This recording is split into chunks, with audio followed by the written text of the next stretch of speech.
I was young, no other girl held your favour the way I did.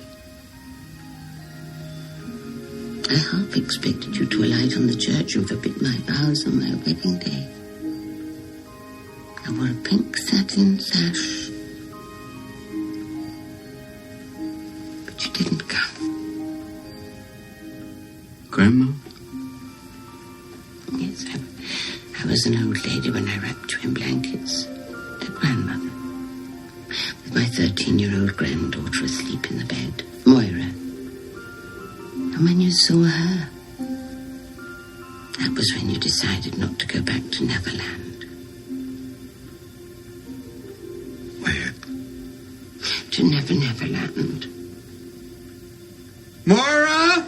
Gran, I'm going to go get Moira. Do you know, I've tried to tell you so many Give us a times. cup of tea's ready. And I knew you would have forgotten. Listen, I'm not ready to deal with this right now. Peter. What? The stories are true. I swear to you. I swear on everything I adore. And now he's come back to seek his revenge. The fight isn't over for Captain James Hook. He wants you back. He knows you'll follow Maggie and Jack to the ends of the earth and beyond. And by heaven, you must find a way. Only you can save your children. Somehow you must go back. You must make yourself remember. Remember what? Peter, don't you know who you are?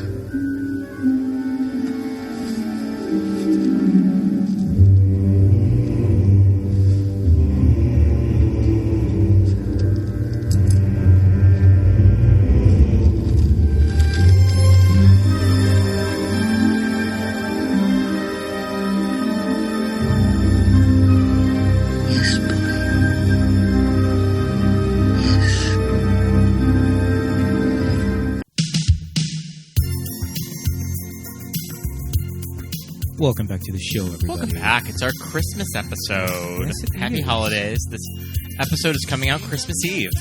Happy holidays, listeners. Listeners, yes, indeed.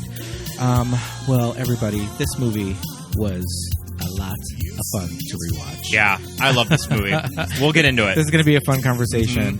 Everybody listening out there, my name's Pete. And I'm Scott, And these are the movies that made us gay. Yes, indeed. Joshua Clement, welcome back to the show. Joshua, welcome back. Another movie from 1991 that just turned 30. Wow. Hello. We watched Hello. Hook, directed by Steven Spielberg, our first Steven Spielberg movie that we've done on the podcast. And I like it, and I like that it's this movie. Yeah, I can't believe that this is the first Spielberg movie that we've done. That's kind of crazy. I have a few in hey. mind that we can do as episodes, but I like that we began at Hook. Yes. Hook released December 11th, 1991. Wow. And Josh, again, welcome back. How many episodes Yeah. is this for you? Oh, a couple Oscars and a few regular movies. I think the fourth regular. Yeah. Couple Oscar episodes. That's right. Yeah. Somehow we're always skirting around similar territory, whether it's, Carrie Fisher, Tangent, Yes. Gwyneth, yeah. Yeah, Gwyneth adjacent. Yes. This is like numerous London movies for you. Yeah. Oh, yeah. Also that. Yeah, also that. and you got us for like a good holiday movie. It's Well, our Christmas themed If episode. any of y'all listening out there are thinking this is not a Christmas movie, Oh, it think totally is. Again, there are 2 Christmas trees in like the first 2 minutes of this movie. So Yes, the dressing of London and just the build up to this moment with Granny Wendy. yes, absolutely. So this is in fact a Christmas banger, just like all the rest. Yeah. So. I think that we discussed doing it this past summer, but we decided to save it for Christmas. Yeah. And also, I mean, if you may be thinking, does this movie fit our theme? Yeah. Yes. So Yes, it's it funny does. is that you had been lobbying Josh about doing this movie for a while. And I feel like I was always just like, I don't know. It's like, does it really fit the theme? And then one night late, I put on our 4K disc just to kind of, I'm going to watch this with like a fresh mind of like, can we do this for our show? And then I'm just like, yes. Yeah, Yes, we can. There's a lot going on in this movie. Yeah, anytime you start touching like those fantasy elements or Yeah, some of the costumes as we've we'll touch on. I feel Yeah. like there's numerous drag performances in this movie. Yes. I mean, most notably, the title character Hook, played by Dustin Hoffman, feels very She drag. is turning it She out, is- house down boots. She is turning it out. And also, like, Rufio is giving me, like, drag king. Yeah, very much so. Drag king, yeah. And it had House just, down boots. and it All just of them. has a lot of those elements that I loved as a kid. I mean, I'm still obsessed with mermaids, and this is Yeah. one of my favorite mermaids in film, like, ever. Yeah, I mean, it's maybe 10 seconds, But they're very beautiful. but they're very beautiful. there's 3 of them, Yep. and they have day glow hair. Mm-hmm. They're just like prototype, like Nicki Minaj. Yeah. Like, young Scott was obsessed with those scenes. Mm-hmm. I think as an adult gay man too, you start to notice even more of the details. Oh, yeah, absolutely. You know, the embellishments and just the little things. You know, Yeah. on rewatching. Oh yeah, for sure. Julia Roberts, Yeah, is a fairy. We'll get into everything Julia Roberts in this movie. There's a lot to There's a mine. lot There's to lots talk of mine about. there. Yep. In Julia's performance, poor Julia. Yeah. And this may have been one of my early exposures to her. I mean, Sure. this whole movie. I mean, I don't know if you want to. Yeah, I mean, probably the same. It's not like I was watching something like Pretty Woman or Well, you should have been Mystic watching Pizza Steel when I was Magnolias. like Because 5 I years was. old.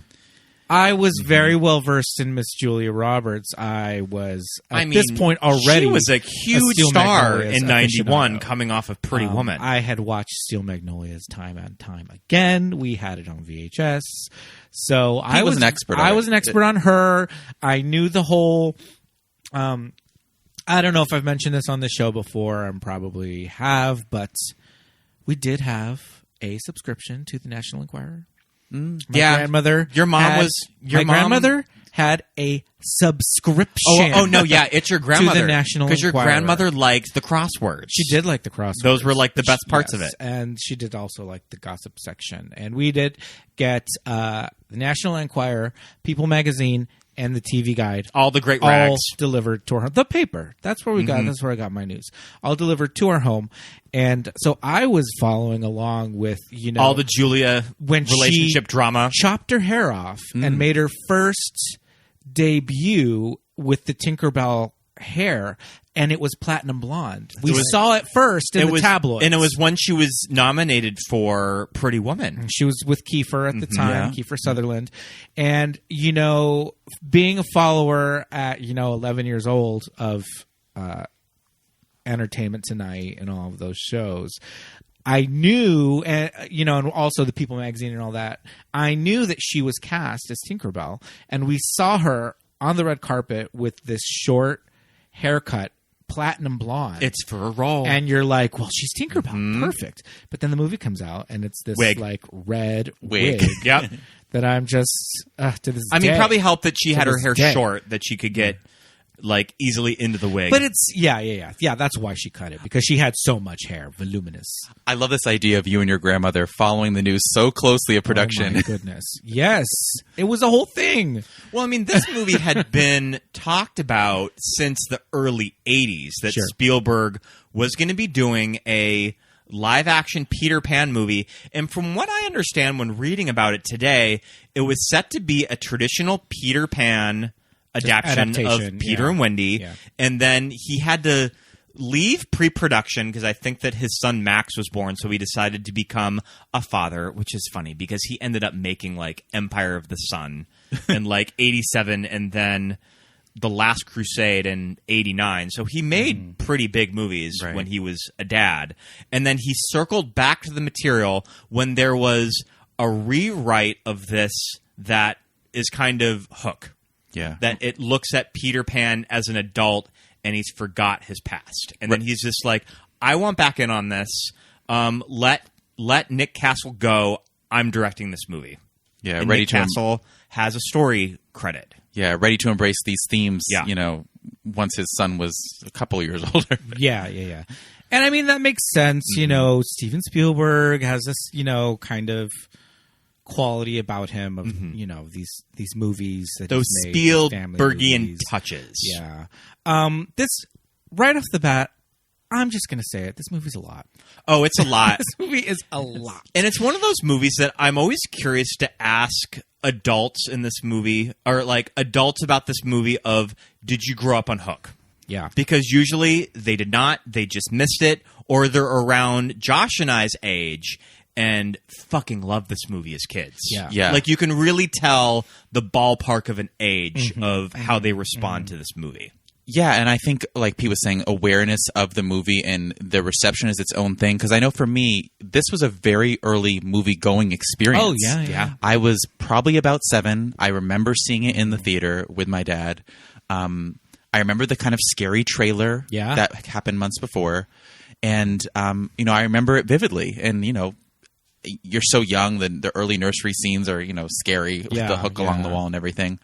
But I don't think it's until later, maybe even college, where you start talking to people about it. You find out it was so poorly, critically received. Yeah. And you go, oh, I kind of like that but movie. I loved it. And you read just kind of stuff online of Spielberg being very vocal of how disappointed he is with the outcome of the movie, too. Yeah, distancing himself from elements of it. Yeah. Like I said, it's heavy. It is, at times, it can be, for lack of a better term, schmaltzy. But at the end of the day, it's my catchphrase I've learned from listening to this podcast. At the end of the day, it's a fun movie. It's a family movie. And it's one of those, like, I feel like generationally, there are these movies that we look back on, these fantasy movies that, like you said, sometimes they scare the hell out of us, but they, like, really informed, like, our movie-going experience. And it's like a movie. Yeah. It's Spielberg. It's Peter Pan, so it's also this property that everybody's aware of.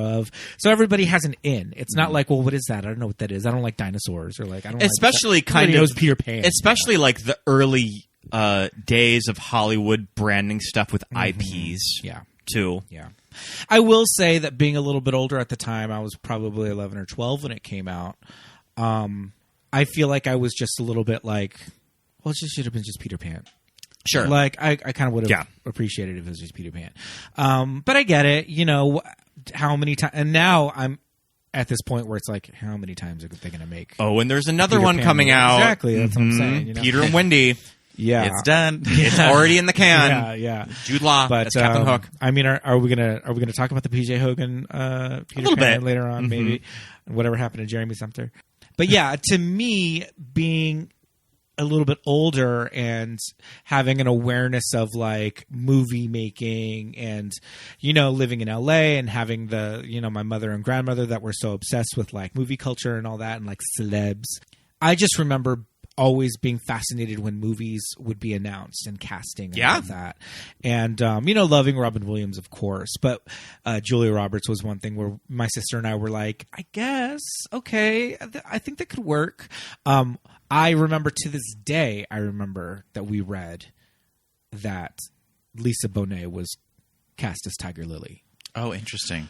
Sure. I mean, maybe a different version of the script that was floating around very with early, the Indian characters. Very sure. early I could see that. But I don't know if that was a rumor, if maybe we heard it on like Rick D's in the morning. And another casting rumor that was circling this project for years, as soon as he heard it was announced that Spielberg was doing a Peter Pan movie, was one Mr. Michael Jackson. Right. Oh, well. Kind of knocking down the door. And it's one of those things that Spielberg probably had no intention of ever casting Michael Jackson from the very beginning. But I'm sure MJ just had it in his head that I'm going to get this role. Yeah. And one of those things he probably wasn't afraid to put in the press to generate, here's me and my name, and I want to be Peter Pan. I never want to grow. I mean, this movie is already operating at like 10, but just throw Michael Jackson. That would have killed us. It would have been fucking nuts. Yeah. I mean, let me just play devil's advocate and say that Michael and Janet are very natural actors. Yeah. They're good in things that they're in. He's really good in The Wiz. He's really good in The Wiz. He's really good in Captain EO. He's a natural actor. Yeah. But he is so much his persona that there would have been no way to separate the two, How do you have this normal family? Yeah. He couldn't have been Peter Banning. He couldn't have been like a lawyer. He couldn't have been Peter Banning. And I get that he could have been. He was probably saying like, I could be the grown-up Peter, but it's like no. Yeah.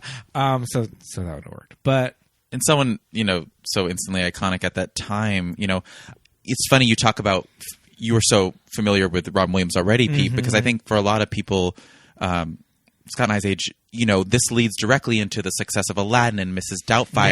Yeah. He had a big 90s. Those Jumanji. early 90s movies, Yeah, yeah. he had a big early 90s. Where we, as kids, were probably not so familiar with all these serious roles before this. Or even something like Mork and Mindy. Well, no, I knew him from Mork and too. Mindy. Right. So I Okay, feel so like that's I was iconic. sort of familiar with Mork and Mindy Yeah. from just Nick at Night. I knew Mork and Mindy. I had seen Good Morning Vietnam in the movie theaters. I was like, Dead Poets Society? I didn't see Dead Poets Society in the theater. I did see that later on. I was probably in high school by the time I watched it, but it had been around. But yeah, it was just a familiarity with him, and especially Mork and Mindy. I grew up on that for sure, the reruns. But yeah, so I had a familiarity with him from that. I think all of us kind of remember where we were when we found out that Maggie Smith was not 90. Yeah. When she made this movie. Maggie Smith has just perpetually been a 90-year-old woman in my head. I was going to say late 50s. Yeah. In this. Late 50s. Jennifer Lopez age. Yeah. when she made this movie.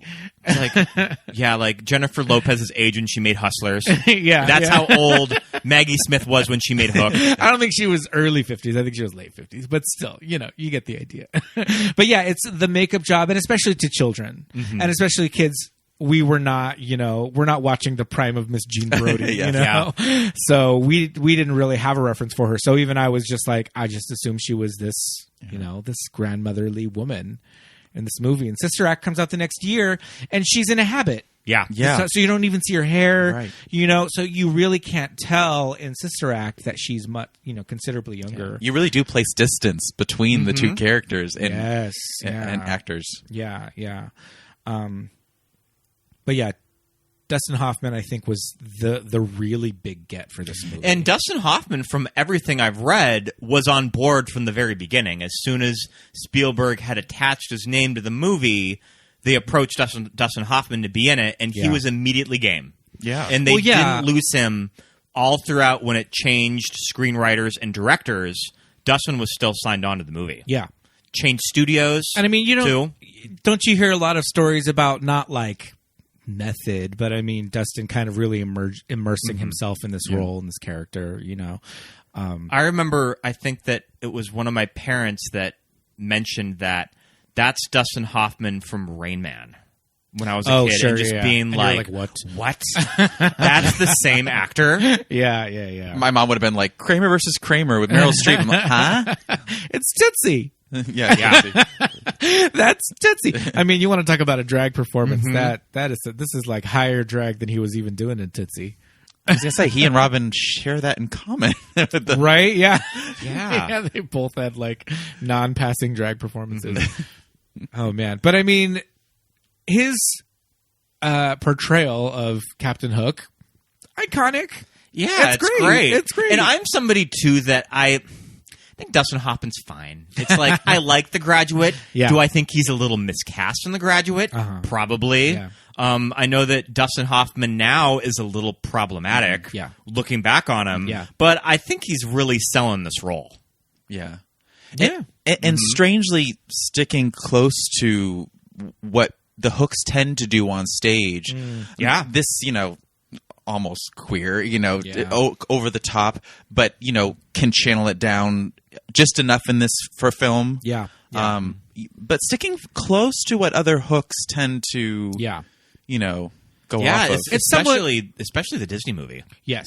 Yeah. This is somewhat of a effeminate performance, but I mean, Hook is Hook played is off in as a dandy. Hook is kind of an effeminate character He's to begin with. played off as a dandy. He's Yep. got the wigs and the the pirate He shirts just like and is all trying to that. catch this like twink that's flying around the island. Yep. Also, that Obsessive about his appearance. I don't know if he's insecure that he lost his hand. He's got to Very beef it up in other ways. Yeah. Bit of a drama queen, like trying to like has the gun to his head and threatens he's going to pull the trigger. the attempted suicide scene in this movie as a child. I thought that was like the epitome of high comedy. Oh, that's I was comedy. Like, this That's is comedy gold the right there. Smartest comedy. Like it was because it wasn't played so big. He was just like he just did the Bugs Bunny like talk me out of it. Like it was perfect the way he delivered it. And to me as a kid who just like was so in love with comedy, I was just like, man, Dustin Hoffman really fucking destroyed that attempted suicide scene. I loved it. Don't try to stop me, Smee. I'm not a game. This is it. Don't try to stop me this time, Smee. Don't try to stop me this time, Smee. Don't you dare try to stop me this time, Smee. Try to stop me. Smee, you better get up off your ass. Get over here, Smee. I'm coming. Smee. This is not a joke. I'm committing suicide. Him and his barber shop in the Million Mirrors. Yes. Yeah. Oh my God. And I absolutely loved him working against Bob Hoskins. Oh, Bob Hoskins. All those scenes are Second so Bob good. Hoskins movie of 2021. We did Mermaids. We did Mermaid with yes. good And old there's something about Hoskins. me and my kind of when I get older and I revisit these Bob Hoskins movies and I just kind of think, Bob's kind of cute. Yeah, he just kind of has this like cute bear thing going on. Yeah. He definitely has something going on in Mermaids. You're like, I could definitely Like, see Mrs. I totally Flax. get it. Yeah. Love that. Yeah. And So this movie he has like his pirate thing going on. he's got like his skull, the skull scarf that was having like a moment in like 2010. Do you remember that like Nicole Richie would wear like these like skull scarves? that's right. I'm gonna find some pictures. I'm gonna do it side by side. I mean, all of the pirates look like you could find them Sunday night at like a beer bust at the Eagle. It's like they're dirty, but not too dirty. Yeah. We're talking about how this movie's like, this is a fucking movie. Yeah. The Giant sets, we have giant studio sets. We have to talk about the set design of this movie. It's crazy. But what I want to talk about Neverland in a second. But before we do, I want to talk a little bit about the real world and Peter Banning and his family. And that setup before we get to Neverland. The whole idea of this movie is that Peter Pan has grown up. He's left Neverland and he's married to the real Wendy's granddaughter. Played by Caroline Goodall, who was kind of doing double duty with Spielberg in the early 90s. She was also in Schindler's List, which was 5 years later? Just a few years later, in 93. Oh, 93. Yeah. Okay, geez Louise. Yeah. Yeah, she pops up every now and then still. Yeah. She's great. The early scenes in the real world... The walk and talk lawyer. The walk and talk lawyer stuff. When you watch it, it feels, and again, at this age, I am obsessed with movies. I'm watching a lot of TV, and I am this weird 11-year-old kid who would watch shows like Sisters and Picket Fences. I was going to say, were you watching 30-something? And 30-something on like Friday and Saturday night. I mean, I'm 11. What am I doing? I'm not going out with friends. You know, I'm home, right? Like adult dramas. And I'm watching adult single camera dramas. Single camera dramedies, which were having a big moment in the early 90s.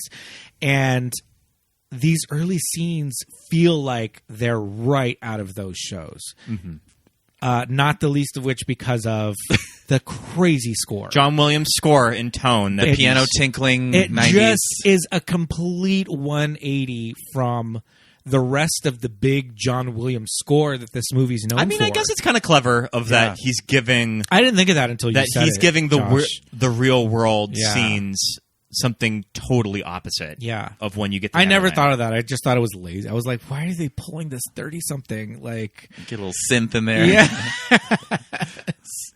Yeah. It does feel like a little bit like the male equivalent of like Baby Boom walk and talk in the office and how Peter is so important that the entire staff is following him as he goes on this vacation. Yes. Yeah. You know, it's very Nancy Myers. Yeah. Yeah. And the little, like, even leaving the office, the inside, joke, don't let your arms get tired. They all know that he's afraid to Peter's fly. afraid to fly. Yeah. And I mean, that's the big joke is that Peter Pan is afraid to fly. What if the pilot's time to go seems like it would be a Robin Williams ad-lib? Yeah. So it's like his job is Does he do what he keeps nebulous? Does he do nebulous? Does he do what Richard Gere does in Pretty Woman? Because that is like the ultimate corporate sellout job. Is that you divvy up companies? Yeah, their deals. He keeps referring to himself as a lawyer throughout the movie. Right. Is he a corporate Several lawyer? times he says, "I'm a lawyer." Corporate law, yes. Is he like? Does he work for a big Fortune 500 company as a lawyer on staff? The son explains it as he finds struggling companies, he buys the companies, and then breaks them up. Yeah. That's a thing. I don't know what it's called. That's what Richard Gere does in Pretty Woman. Yeah, exactly. So yeah, along those lines, there's a lot of lawyer jokes in this movie. I love a good lawyer joke. But you know what? I feel like people like Steven Spielberg and just like rich Hollywood types are just like, you know what's hilarious? Lawyer jokes. Mm-hmm. You know, because they deal with lawyers. Yeah. We don't. You know what would be great? What if he and Brad from The Office have this kind of showdown with the cell phone? The showdown with the cell phone. They improv that on the spot. You know what we should do? We'll open it up real fast. Yeah. Well, and at the time, kids listening, at the time, it was a big deal for people to have cell phones. You're like, okay, your job, you are either mega rich or... And it's a big character note with Peter being attached to that cell phone in the first 20 minutes of the movie that he's so preoccupied with his job and everything that's not his family. And that kind of cell phone is a big character note on that. This isn't the Wall Street cell phone. No. No. Probably like a character note that really wouldn't work now. Yeah. No. Yeah. Mm-hmm. Well, I mean, maybe, but it doesn't have to be a corporate lawyer. And it could be anybody. Anybody could have this kind of like you're tied to your phone kind of. Now it's like you just stop texting. Yeah. Yeah. Totally. So much so that he takes a call during this play of Peter Pan, which in the universe of this movie, Peter Pan as a property exists. Property exists. So this is this very meta kind of idea, right? Even though he's checked out, has no connection to this material. Not at all. He's forgotten. He's forgotten it all. I have some questions about this play. Are they going to be feeding? Are they going to be feeding Maggie all of these lines for the full 90 minutes? Okay. My biggest question is, how old is Maggie? Because at times she comes across 4. But at other times, she comes across like first grade, second grade. I think that Maggie is a first grader, and maybe Jack is the 4th grade. Jack looks about 10. Yeah. But my thing is, they're giving the part of Wendy, the lead most lines in this play, to a first grader, to a 6-year-old. Right. I mean, is it a certain age group? Because then the Lost Boys that come out in like contemporary 90s wear are young too. Yeah. There were some Lost children that were toddlers, like straight up toddlers. Yeah. The Peter Pan girl looked a little bit old. She looked probably about 10. Maggie has given me like 4 to 6. And then there's some toddler Lost Boys. So I don't understand what's going on with the age range of children in this play.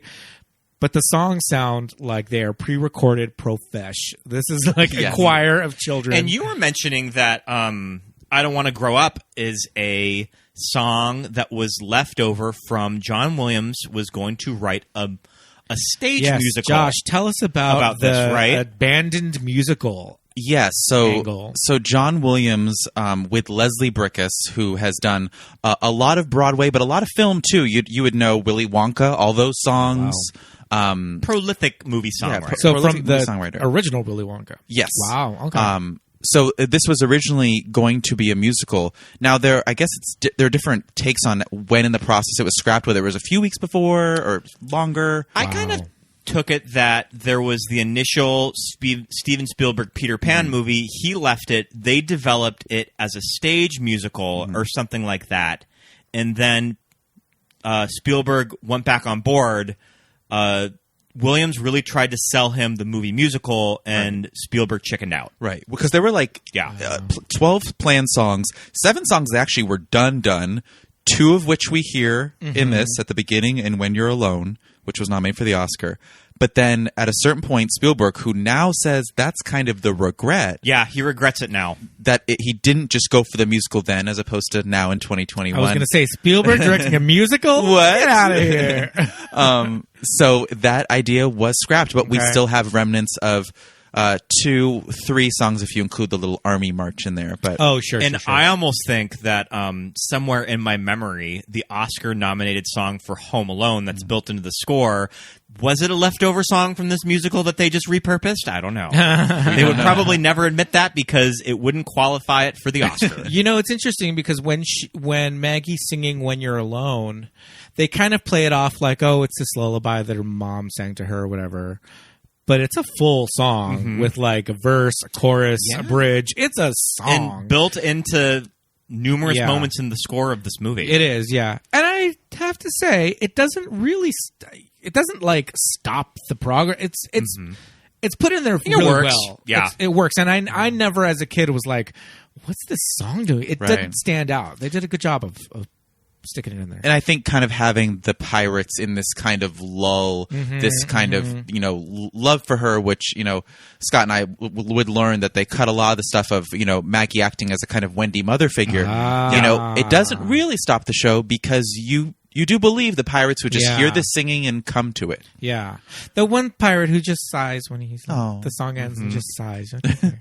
Okay, I didn't know that she kind of had this, relationship with the pirates. That's cute. That would have been cute. Yeah. But it's one of those things that when your when your movie's running like 2.5 hours long, I guess you just got to cut Maggie's scenes. Maybe they could have shortened up Peter's like montages and I think if you trimmed the first 10 minutes of this movie, it would help with the pacing a ton. If you just get to London earlier. A little faster. Yeah, I guess. I think there's a lot going on with Peter and the Lost Boys. Yeah. There's a lot of montages. Well, they even cut character introductions for the Lost Boys that are in the deleted scenes. Yeah. So we should probably mention the actor that plays Jackie, played by Charlie Korsmo, who you saw working a lot at this time. Yes. He would have just been coming off of Dick Tracy. Warren Beatty's Dick Tracy. Yes. I think Charlie is really good. Yeah, he is great in this. He's so good. He's really good at just naturalistic child acting of that. Sometimes you just see kids in movies around this time that you just want to punch them in the face because they're so precocious or just kind of movie acting. They don't really act normal. Yeah. And I think Charlie just has this quality about him that just reads really well on film. He does. It's very natural. No shade. I feel like Maggie every now and then. Her delivery is giving a little child actor with the raised eyebrows and just like but yeah, he's really good. What about Bob around this time? Same year. And I think what he does a great job of is you really truly believe that his dad is not there for him. Yeah. And that comes across really, really well. Yeah. Totally. I do remember with Charlie Korsmo, like what a trip it was. Some 8 years later when he showed up in Can't Hardly Wait. Yeah. And then he disappeared off the radar and moved to Washington. Is like he became a lawyer, didn't he? Yep. Yeah. He became a pirate. He lived the Peter Banning. Oh man, a role that I was reading that Leonardo DiCaprio tested for. Yep. Oh, my goodness. And then the kid from Jurassic Park, they brought him back in. When he lost out, Jurassic Park. Our friend Joe Mazzello. From Bohemian Rhapsody. Love Joseph They Mazzello. brought him back in for Timmy in Jurassic Park. And I love that, they loved him and they just told him, I don't know if Stephen took him aside or what the story was. I would love to hear it. But we're going to be reading for another role very, very soon, and we'll bring you back in. Wink, wink, wink. We'll keep you in mind, and then Jurassic Park. Yeah. I think he got a good deal. I mean, Jurassic Park, that's like, come on. It's iconic. It's Jurassic Park. He's so little in Jurassic Park, he would have been a baby in Hook. Yeah. It's probably better that he got that one. I wonder if they were playing with, age flip. Possibly. Because I know that was a thing with Jurassic Park, too, that those characters were age flipped. So, yeah. Because then she really would have been the Wendy, well, at least not older than John, I guess, right? But older than a Michael type thing. Yeah. Interesting. I was curious if Elijah Wood would have read for any of the Lost Boys or Charlie's role. I think he was a big enough name in the child acting world that it would have had to have been Charlie Korsmo's role. Yeah. I don't think he would have done Lost Boys because he was already kind of working at that time. I mean, Dick Tracy was a pretty big movie, though. No, I know, but that's what I'm saying. If Elijah, he was big enough that he was not going to reach for a Lost Boy. So when we get to London, we immediately meet Maggie Smith. We meet love her. Liza. We meet Liza. So it is canon. So it is canon that Liza did go to Neverland. So Liza, like the age jump with Liza does make sense for the material. So this is the same actual it's the Liza same from, Liza from because Peter and Wendy. In the books, Peter and Wendy, there is a Liza character. There is a Liza character, and I think that she goes to Neverland. So she's just not revealing much of her past to us. Because my thing is, you think that they're just hiring they're Liza just nannies? only hiring nannies named Liza for the past 150 years or however to long. go along with their like Nana number 5. Yeah, Nana number 9. Number 9. Yeah. This actress, though, I got to shout out this theater queen, Laurel Cronin. She is giving everything. I mean, and I was reading about her today. Came from theater and only did, sadly, Past of Cancer in 92. Oh, no. But she only did 4 films. Wow. All 91, 92. Wow. Some you've done on the show, A League of Their Own. She's like the radio announcer. We haven't done a League of Their Own yet. Oh, you haven't done it? Okay. That would be wonderful. But she was in House Sitter. She's the babysitter in Beethoven. Get the hell I love out that. of here. But Liza, Laurel Cronin, she's Wow. great. I mean, and she kills me on oh the my stairs. God, so funny. So When- funny. On the stairs. when they come home. Oh I my mean, her God, classic that line. delivery. Her classic line. Let's all say it together. And the children are screaming. She's so good. She got knocked down by the door. So she's been sitting there for She's been concussed in an hour, minutes, who knows? She's been concussed. That's all. just frozen. Well, frozen in fear on the yes. stairs. I mean, a big, guy dressed as a pirate in platforms and did Toodles just get knocked down? So he Toodles is sleeping. So are we led to believe? Oh, Toodles. Well, okay. We'll put a pin in Toodles later because I want to talk about that actor. Yeah. So are we led to believe that the scary window washer is Bob Hopkins or Dustin Hoffman?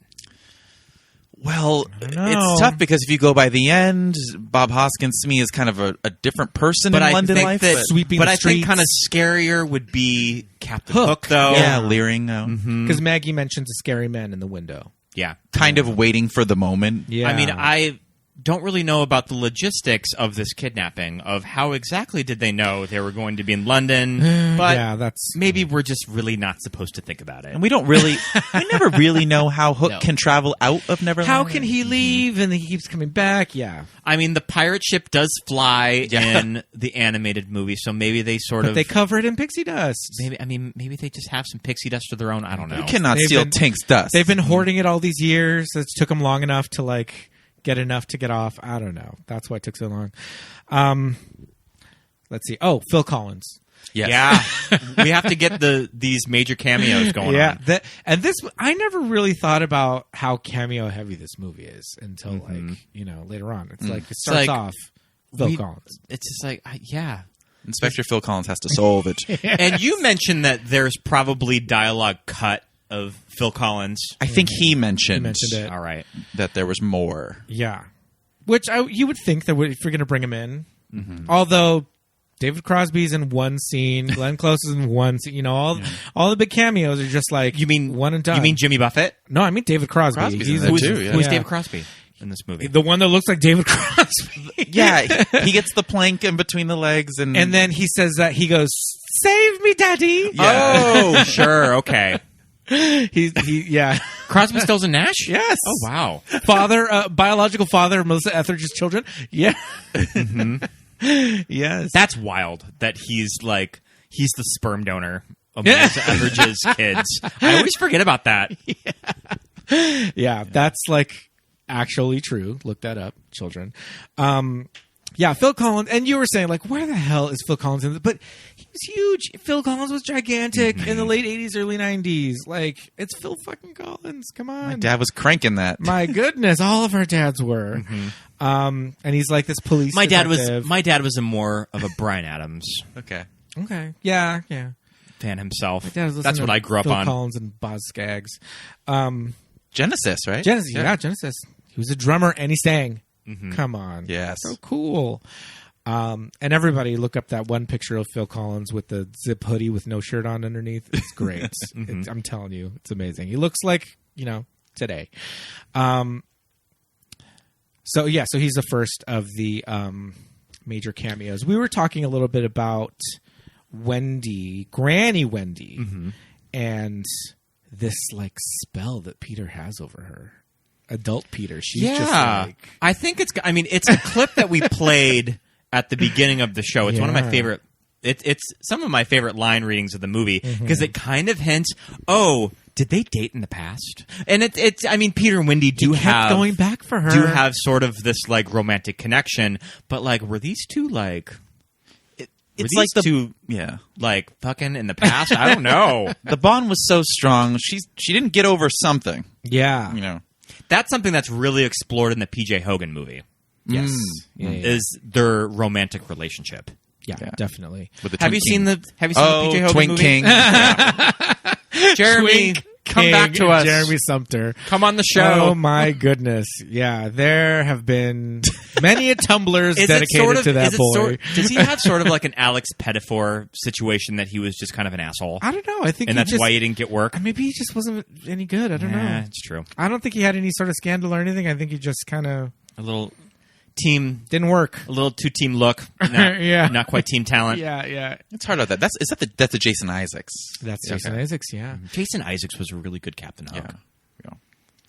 Yes, I did see it. Yeah, he was good at Captain Hook, and they did the thing which they're not doing in the Disney live-action version of Mr. Darling playing Captain Hook. Well, and there's a deleted scene in this movie where you see Peter's father. And I think that they use Dustin. Really? It's a flashback because when he's remembering when he was a baby and ran away from home and as a ran away from 2-month home old in his little stroller. There's a flashback of his dad holding him, and it's Captain Hook, which would fall in line with stage versions, but maybe on film, be like, what? Yeah. I think it works though, and I think the thing is, I think in this day and age, even in that day and age of the 90s, you know that's the convention of the property. But yeah, I mean, at any rate, Wendy is clearly dickmatized by Peter. And I love when she shows him the illustration, and it's that like wild hair. I guess that red edition hair that she has on her bedside table is one of the original prints of Peter and Wendy. Like a first edition? It's like a first edition. Yep. But what we really want is the Maggie Smith portrait. Oh my God. Oh my God. I never noticed. I mean, that has to be in a prop house somewhere in England. When they first walk into you don't even get a good shot of it. Brownstone. No, you don't get a good shot of it. But as they kind of pan through the living room, you see this portrait above the mantle. And if you look closely, it's Maggie Smith. Like young Maggie Smith with red hair, and you're just like, oh my God! But we need to find this portrait somewhere. She has spent her life, helping orphans. Yes, indeed, contributing to the Great Ormond Street Hospital. So Toodles still lives with her. Yes, Toodles. Halloween fans will recognize this actor. Yeah, he is the old man that walks Dr. Loomis to Judith Meyer's headstone to see cemetery. It missing. Yeah. Judith Myers. In the original Halloween? Yeah, he's in the original Halloween. 79. That's him. Yes. He's in Mary Poppins. That sounds... This is Arthur Maylett. He was also a voice in The Secret of Nim, too. Mr. Ages. Yeah. Isn't he like the bird? Mr. Ages is... he's a mouse. Okay. He's a mouse. I think he's the one that gives Mrs. Brisby the medicine to take back to Sure. So just one of these great character actors. He passed away in 2013, so wow. He lived a heck of a life. And he's just got like a really good voice, very good character actor voice, very expressive face, very charming and heartbreaking as Toodles in this movie. I love the idea taken from the books of that he brings up at the end, and also seeing him living with Wendy. The idea that Toodles was always the most humble of the group, and he always missed out on the adventures. Yes, and you kind of see that it's kind of a bummer because you see this lost boy that got to grow up, but there's something about his memory that's a little fractured. Yeah. Because of the jump from Neverland to the real world. I've lost my marbles. Yeah. I remember from the underrated Fox Kids Peter and the Pirates. That had nothing to do with this movie, series. right? No. Okay. No. And that was Tim It was Curry. just right around the same time. Peter Pan and the Pirates with Tim Curry as Captain Hook. And with a Disney style of animation? Disney style of animation, but it didn't look like the Disney characters, but it looked like the animation style. Jason Marsden as Peter Pan. Of course. Yep. And I remember the Toodles character. That show, because it was an animated series and there was, about probably 70 some odd episodes, they were really able to explore the characters. And Toodles was one of the younger Lost Boys who's kind of chubby, and he kind of had that thing of just like not always being able to keep up with the rest of them. So I kind of was like, all right, Toodles, all right, I know this character. He's like... And very artsy, we learn in this, right? Because she say Toodles made it. He's just, he may have lost some of his bearings, but he's still got this creative mind. Exactly. Yeah. So we have to get to Julia. Yeah. Yeah, very soon to meet Julia. I mean, Julia was coming off of the Oscar nomination for Pretty Woman. I mean, she was one of the biggest actresses in the world. Yes. After the success, the wild success of Pretty Woman at the time, which was one of the biggest romantic comedies like ever. Yeah. When it came out in 1990. Like, it played for almost a year in the theater. It made her a massive star. And this 21, was 22. her big follow-up. And that kind of, when you have heard all of the tabloid articles of her being really difficult on set. Are you talking about Tinker Hell? Tinker Hell, yes. And then we kind of talk about it, of that when you put yourself in the mindset of her coming off of that high and then having all of this relationship drama of this love triangle, that I kind of have to cut her some slack, that I'm just like, she was probably going through a lot. It's not just the relationship that she's going through in her own personal life, but it was, not only was she one of the biggest stars in the world, but she was one of the biggest like tabloid targets. Yeah. So they went in hard. And this was, obviously, pre-social media.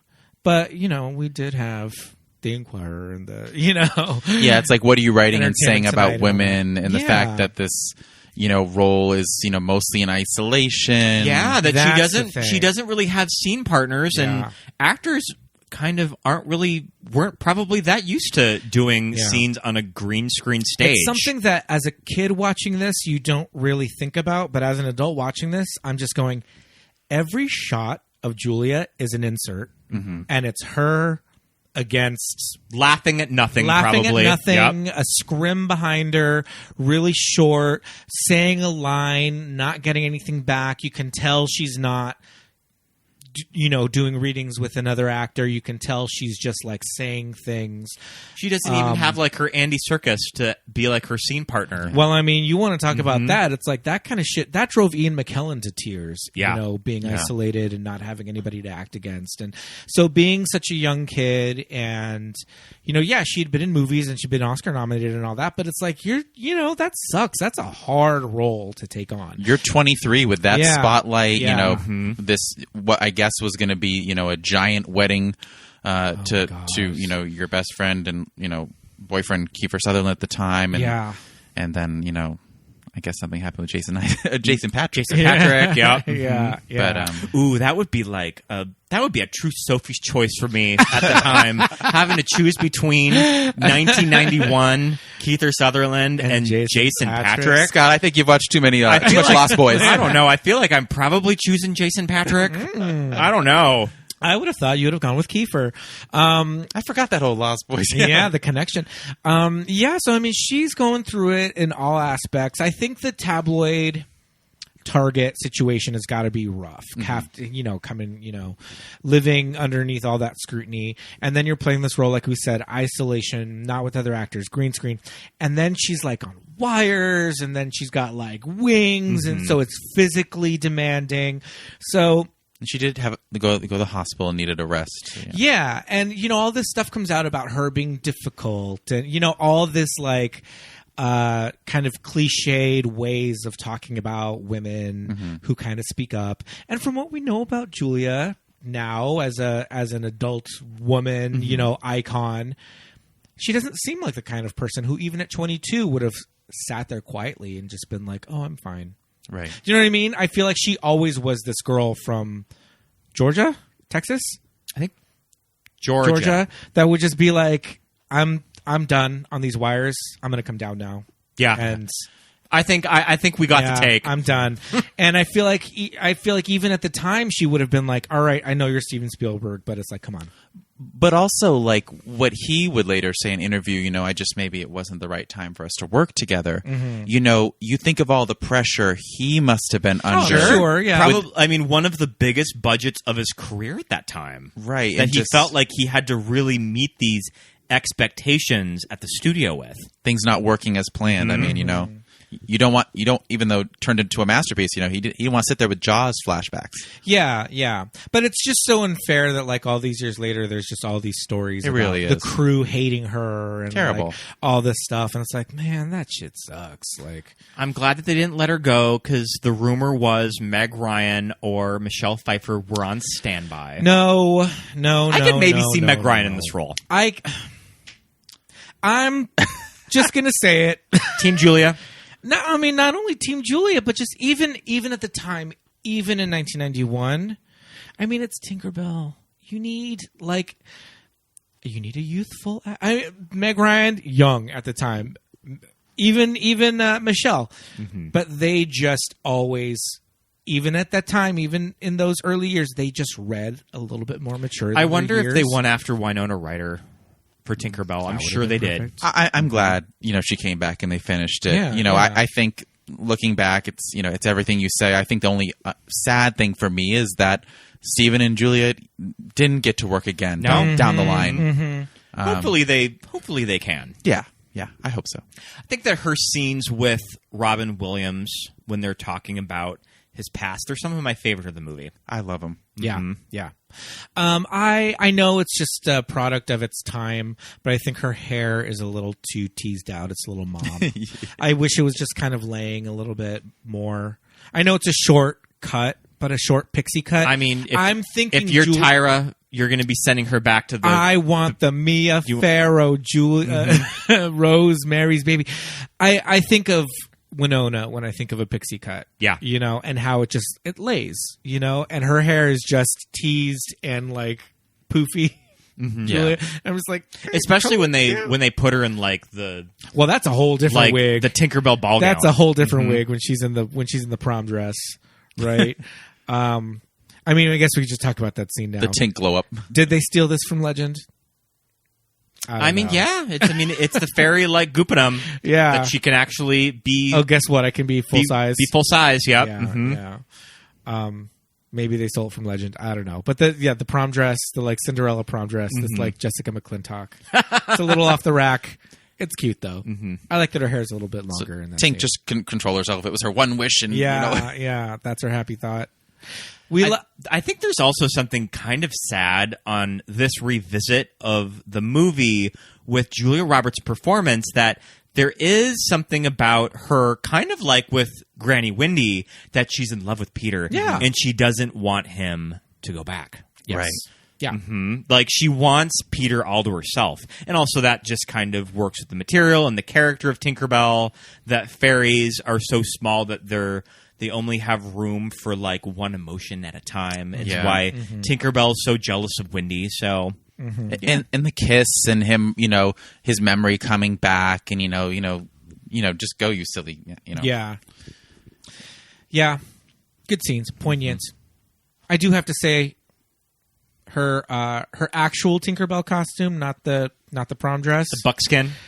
I get that it's buckskin, and it does read as buckskin sometimes, but it also sometimes reads a little Party City. Sure.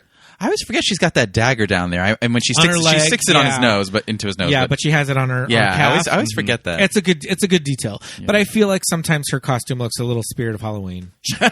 like adult premium adult pixie. I mean, they probably just didn't want to go with the green because they didn't want to do anything. Yeah, they can't. Yeah. That was too Disney. Yeah. But I would have liked her to have the little like Playboy bunny tail. Yeah. Does Disney Tinkerbell have a little Playboy bunny tail? Yeah. She does, right? I mean, I think so. Yeah, I know that Holly on the Girls Next Door went as Tinkerbell for one of the mansion parties. Love it. Well, Holly did the the Disney looks a lot.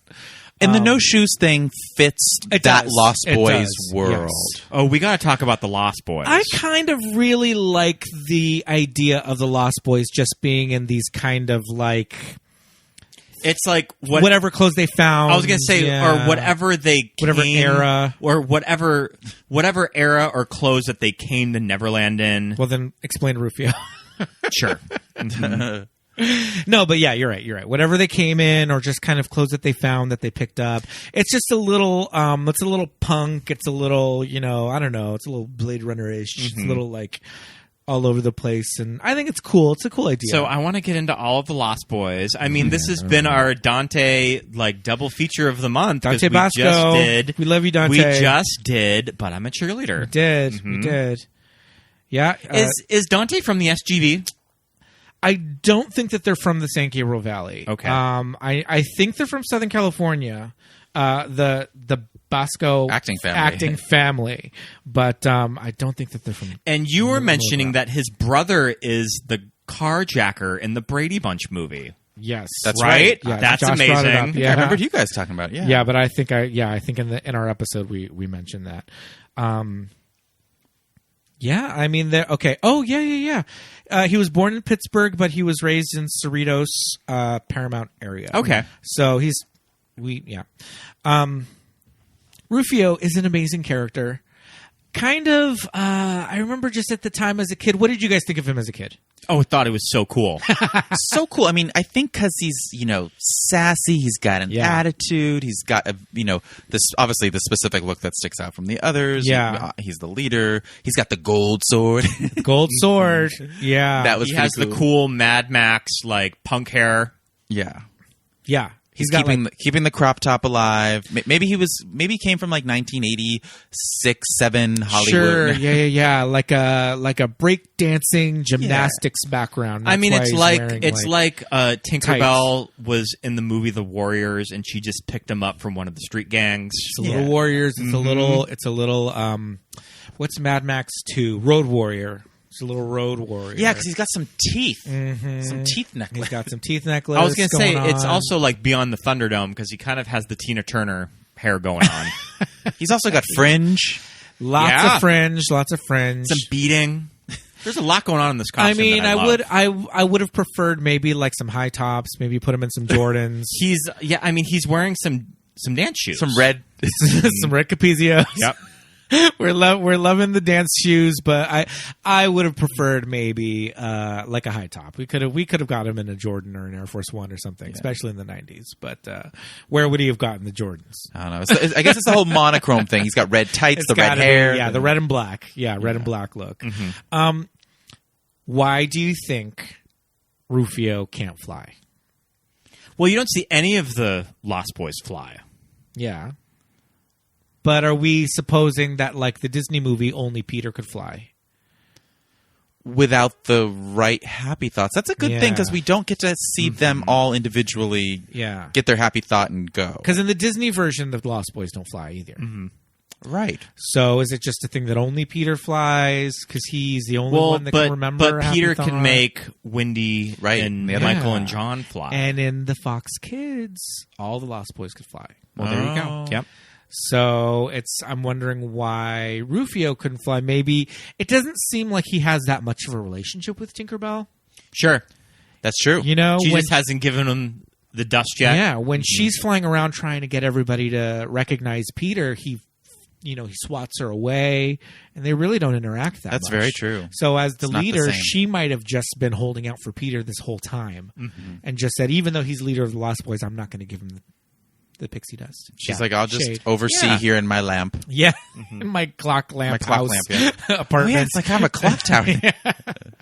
Yeah. Pete, can you name the other Lost Boy that we have covered in a movie on our show? I don't know his Lost Boy name, but I know one of the little boys was Luke in The Witches. His name is Ace, I believe. Ace. You see that in a deleted scene. Yeah. It is played by Jason Fisher. And Jason Fisher... Where are you, Jason Fisher? I mean, I guess that when you make The Witches, Parenthood, and Hook, retire. I mean, he worked with some biggies in those three movies. Nicholas Roeg, Ron Howard, and Steven Spielberg. Peace out. I got my money for college. Robin Williams, Steve Martin, and Angelica Houston. Yeah, he did some like three big movies, and got my college money. Yeah, he doesn't really have a social media presence. He looks like a friend of mine. He looks like my friend Joel. That's why I always like this Lost Boy. Yeah, he doesn't have a social media presence. He's there in the reunion images, but he looks shopped in. Oh, interesting. Yeah, and there's like the one main reunion image, and he looks shopped in, and then there's other like kind of a little bit more staged ones where they're recreating famous shots, and he's not in any of those. So I don't know if he just like they did got something at home, like they got groups of them for certain photos. They came into the studio to EW. Was it EW that did it? I mean, maybe kind of all of the Los Angeles-based ones came in. And it seemed like maybe they just sent him costumes and he did it at home, took some images, and then they shopped him into the main. Interesting. I wonder where he main lives. image. Yeah, so I'm not sure. I just made that up, but it looks to me like he's not really present for the big reunion. Dante Basco, also a very prolific voiceover actor that you see him work a lot in animated. Yes, indeed. I mean, famously, he's Prince Zuko in The Last Airbender. Yes, Avatar: The Last Airbender. But more than that, he's got a lot of IMDb credits, and most of them are voiceover. He did an interview with Collider Games in 2020 saying that he is working on an animated prequel series about Rufio. So we'll see if anything becomes of that. Okay, work. I think he wrote a book, too. I think it's a memoir. Yeah. We want our Rufio backstory. I know, definitely. The Lost Boys, there's only a couple that feel like are from the original stories, the twins. Yeah, you always see twins in anything Peter Pan. I think that they are foxes in the Disney animated movie. And I was watching a little Boy Scout uniforms here. bit of the 1924 silent movie, and what's cool about the 1924 silent movie is that it's like the animated movie, and they're all in animal costumes. Cool. Very Where the Wild Things Are. And I'm sure that they're in there somewhere. Yeah. Someone's always kind of wearing the John hat. Yes. Yes. Yeah. And Jason's wearing the John hat in this one. Jason. Ace. Ace. Okay. The one we were... Got it. Yeah, he's got the top from the hat. witches in Paradise. Yeah. Then we got what? Thudbutt There's butter? one named Thudbutt. So I remember, this is Russian Hammond, and I remember him on Nickelodeon when I was a kid, that he would do kid game shows. Oh, cool. And like we got Thudbutt from Hook Thudbutt. here. His name is Rashawn Hammond. Yeah. Yeah, and I remember him in Wild and Crazy Kids. There is a very specific dated reference for if you were watching Nickelodeon. I loved in the Wild early and Crazy 90s. Kids. Yeah, that was fun. But yeah, I remember he was on Wild and Crazy Kids. Yep. Yeah. I did love Wild and Crazy Kids on Nickelodeon. That's right. Yeah, Rashawn Hammond, he played Thudbutt. He has some very sweet moments with Robin. I love us noticing in this watch, the ones that are more placed in the background that, are quite older. Yes. I mean, they just needed to fill out the shot. Well, not only that, they had some really acrobatic things going on. Yeah. You have the skateboarders. Yeah. I mean, did Tinkerbell go to like Dogtown in Venice and pick up some skateboarders in the 70s? I mean, possibly. There could have been some street kids, Yeah, that board that runs on the track. That is a death trap. Not part of the Lost Boys, but featured in this movie is the young Peter Pan, played by Ryan Francis. Right. I used to think the young Peter Pan was so cute. He's very cute. When you see that reflection of Robin looking in the water and his younger self is looking back at him. Like, whoa. Yeah. And then we get the whole scenes of him Yeah. with Wendy as she ages, and when he meets Moira, who's played by Gwyneth Paltrow. Well, Gwyneth Paltrow is Wendy. Gwyneth alert. She's Wendy. I remember Pete and I got in a huge debate about this at at a friend's house, just and did it I again. was just like, "No, she plays young Wendy." Don't go there again. No, she's young Moira. No, she's young Wendy. Yeah, because they age her up, and then all of a sudden she turns around and she's hideous. I hag. mean, hideous hag. I mean, did Gwyneth Maggie get Smith. like her SAG card from Hook? It's possible. Oh, jeez. I like what you say. Is this the beginnings of the Is She British? Yeah. Yeah, I mean, I feel like up until like '99, a majority of America did think Gwyneth Paltrow was like raised in London.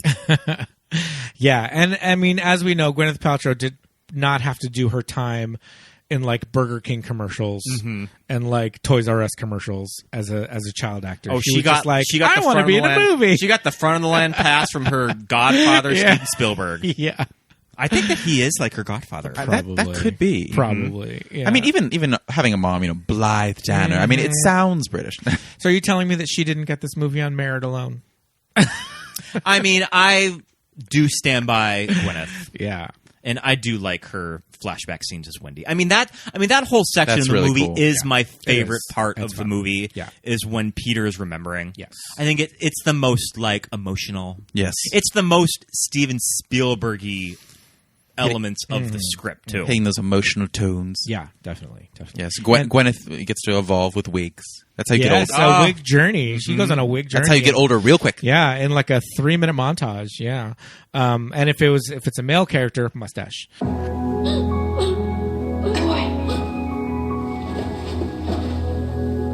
Why are you crying?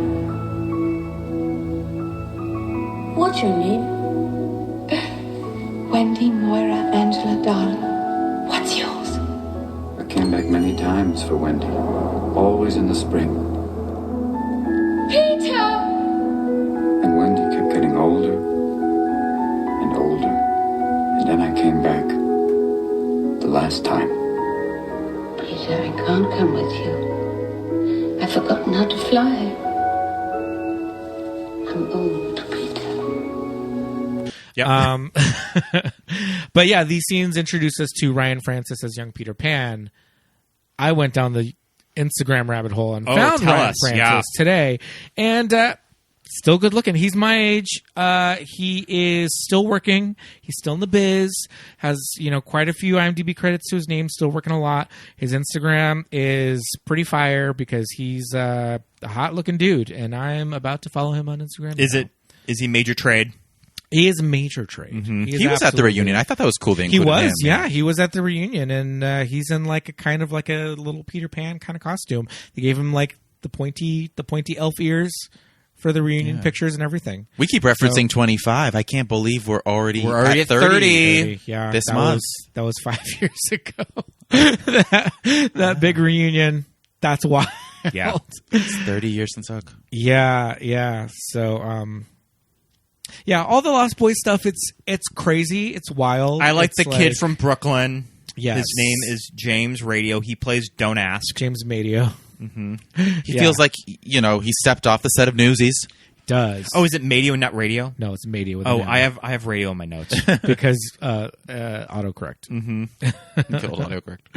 Yeah, he does look like he stepped off the set of Newsies. Was he in Newsies? No. Oh, you know what he's in? He's in Basketball Diaries. Sure. He's Yeah. in Basketball Diaries. And Band of Brothers. He looks to me. This might be a little too old for you guys, but he looks to me like Vinny Del Pino from Doogie Howser. Sure. And I always thought Yeah, it was okay. Vinny, but Yep. it's not Vinny. It's a different actor. I know exactly who you're younger. talking about. Yeah. I appreciate that the Lost Boys are ethnically diverse, that they're just Yes. not all white Yeah. kids, Yeah, that yeah. they Yeah. did sort of like cast the net wide, that Yes. the leader is like a Filipino. Mm-hmm. So I like that kind of ages it ages well 30 years later. Yes, even in the pirate community, your favorite girls, we got diversity. Oh man, we need to talk about the pirate hookers.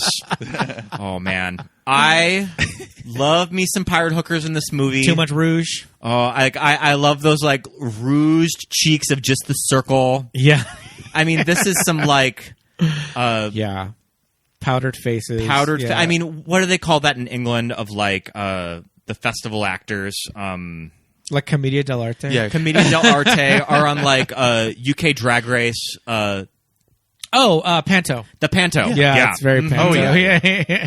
It's the PG version of hookers, and yet at the baseball game, Hook's main girl kind of moans when she puts on. Yeah. I'm like, is this appropriate for children? Yeah. And they love them some Smee. Here comes Smee. Smee! And there's like an old lady one. Like, I love it. Yeah. Put your faces on, girls. Here comes Smee. Smee. these scenes on this pirate they're dock, out of control. this pirate pier. We're crowded. All of the extras in the scene that like there's so many people in a single shot. Yeah. There's probably like 100 extras Yeah. in one shot of this movie. I can't tell if it's just we're crowded into a set or like if there's really a lot. Yeah, it seems like a little bit of both because it's like they do this thing where they build like a whole wall of the sound stage is obviously like the back of like pirate ships to like mask one wall, and then there's like sky on one side, and it's just there's like levels and shops and piers and docks and the big boat in the center. It's a lot of sets. Well, a lot especially of that set design. that opening introduction where you're following Smee take the hook outside of the shop where it's getting sharpened, and you get that shot of it following Smee with the pillow. That's where we get the hookers. And they're going up to Captain Hook. Right. And did we just have extra space to create the baseball field, or did we convert? I think they move things around. They move some set walls. Yeah, And yeah. I believe Steven Spielberg said in an interview I was watching today that this is the same set from The Wizard of Oz. This is the Munchkin. This is the Munchkin Town. So That's cool. insane. Yeah, that's amazing. Must be one of the bigger ones. Oh yeah, And I believe that 50 this years is later. this is on the old MGM lot. So Sony today. Sony today, yep. Believe that Amazon has their studios out of this. No, lot isn't the now. Sony lot Columbia? So Sony is Columbia, yeah. So here in Culver City, they when they tore like an old MGM out, some of it remains. They're But- kind of separate. Yeah. Now Interesting. Okay. separate, but of the same lot. If that makes any yeah, sense. But yeah, it's interesting how like set bound this movie is. We do see the sky at the baseball game at the beginning of the movie, but the pirate baseball game, there's no sky to be seen. I mean, there's sky, but it's like.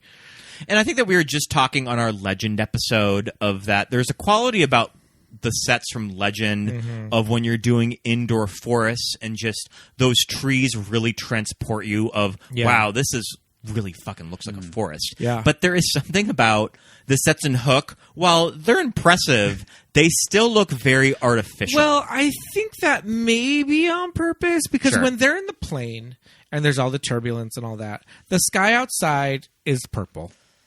Like, yeah, it's like a they're style doing choice. things with lighting and all that. That is like, and I think just all of Neverland with like the food and all that is just supposed to be Every this- season exists. and Kid- all at once, kid every colors. hemisphere. Yeah. I mean, there's goddamn penguins in the Lost Boy Village.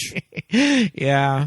All There's- those whipped cream pies, I was gonna say there's food, but there's also just a lot of bowls of colored cream. colored goo. Colored goo.